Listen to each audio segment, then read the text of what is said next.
Hello guys, আসসালামু আলাইকুম। শখের রান্নার টুকিটাকিতে সবাইকে স্বাগতম। এখানে আমি এক বাটি ছোলা ও এক বাটি ডাবলি নিয়ে নিয়েছি। এই দুটোকে আজকে একসাথে রান্না করব। ছোলা, ঘুগনি বা চটপটি সবকিছু একটা সংমিশ্রণ টাইপ বানানোর চেষ্টা করব। দেখা যাক কেমন হয়। প্রথমে আমি এগুলোকে ভিজার জন্য পানিতে ঢেলে দিলাম।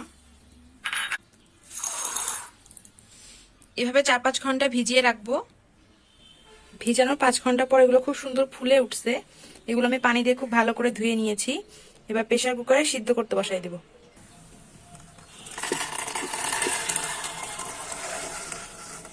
5-6টা আলু আমি ছোট করে কিউব করে কেটে নিয়েছি। এগুলো এখন এর মধ্যে দিয়ে দেবো। ভালো করে সিদ্ধ হওয়ার জন্য এর মধ্যে পরিমাণ মতো পানি দিয়ে দিচ্ছি।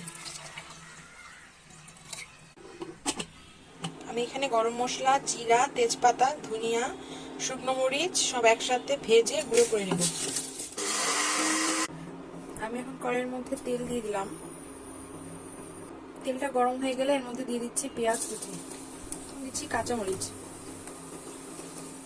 পেঁয়াজটা একটু ভাজা হয়ে গেলে এর মধ্যে দিচ্ছি আদা রসুনের পেস্ট, স্বাদ মতো লবণ, সামান্য হলুদ, শুকনো মরিচের গুঁড়ো, আর দিয়ে দিচ্ছি আমার বানানো সেই মশলা।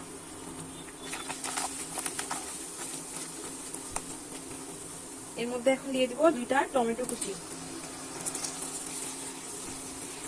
এর মধ্যে এখন দিয়ে দিচ্ছি সিদ্ধ করে রাখা সেই ডাবলি আর ছোলাগুলো।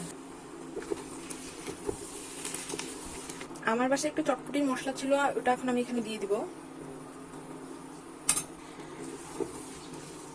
খুব সুন্দর একটা সেন্ট বের হয়েছে, খেতে মনে হয় ভালোই হবে। বাস রেডি। এখন এটাকে পরিবেশন করার পালা। এখানে আমি শসা, টমেটো, পেঁয়াজ, কাঁচামরিচ, লেবু আর তেঁতুলের টক নিয়ে নিয়েছি।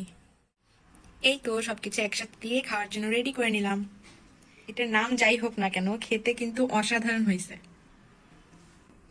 আজকে এই পর্যন্ত। এই ভিডিওটি ভালো লাগলে অবশ্যই একটি লাইক, কমেন্ট ও চ্যানেলটি সাবস্ক্রাইব করে পাশে থাকবেন। আল্লাহ হাফেজ।